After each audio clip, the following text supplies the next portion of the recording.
President Uhuru Kenyatta's swearing in tomorrow takes place at a time when the country is locked in a bitter political standoff between Kenyatta's supporters and those of opposition leader Raila Odinga. Tonight, political affairs reporter Matiang'i flashes 11 years back on a day like today and explains why some members of the clergy blame backroom power struggles for the prevailing political stalemate.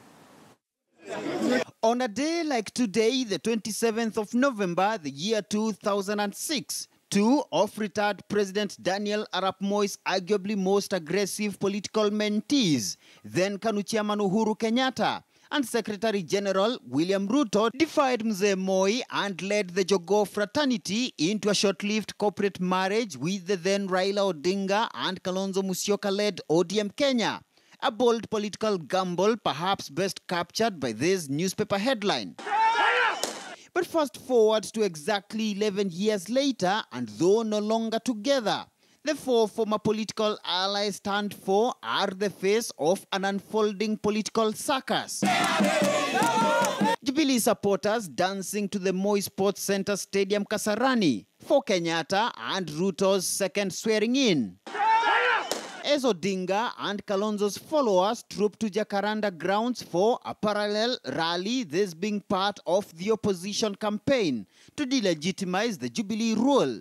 A grand divide which those sparked off by recent poll dispute appears to mirror the years of fierce backroom power struggles, which some clergymen say have little to do with the ordinary voter.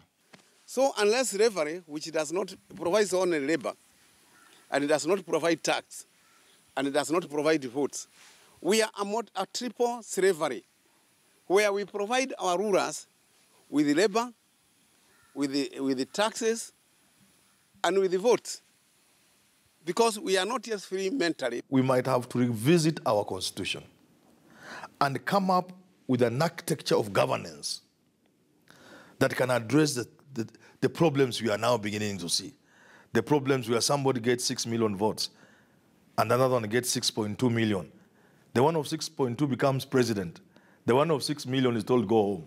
During the short-lived KANU ODM Kenya marriage of 2006, Odinga's camp was riding on the anger of betrayal by retired President Mwai Kibaki's handlers, who frustrated implementation of the infamous 2002 MOU, which would have seen Odinga appointed Prime Minister. Na kabla kilele hiyo hatujafikia, while the younger Kenyatta was realigning himself with what appeared then to be the winning team, after he together with Odinga, Ruto, Musyoka and the Orange fraternity humiliated Kibaki in the 2005 referendum. But recent attempts to get these former political allies on a dialogue table to forestall a plunge into a full-blown political conflict has flopped. Some insiders blaming it on 2022 backroom power games that have already taken shape amidst the prevailing political stalemate. Within the political world, that's why we compete, because we believe maybe differently or to do things differently.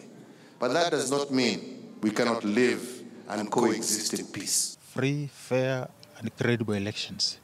When they are ready for us to sit down on a table and discuss that and agree on a framework of conducting fresh elections that meet the tenets of the law, then we are ready. Otherwise, we are not a party to any dialogue that seeks to sweep things under the carpet. We need to visit the architecture of our constitution, see what it is we can do to address those things that can make us live in harmony as a people.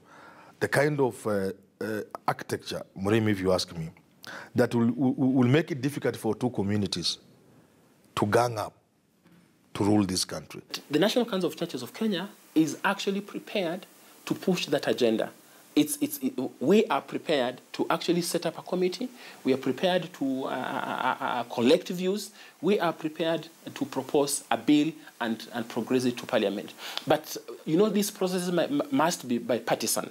Now, even as the president-elect and his deputy prepare for their swearing in, a political solution to the prevailing stalemate, it appears, is inevitable as the political dust kicked off by the October 26th repeat poll continues to settle. Matiang'i, KTN News in Nairobi.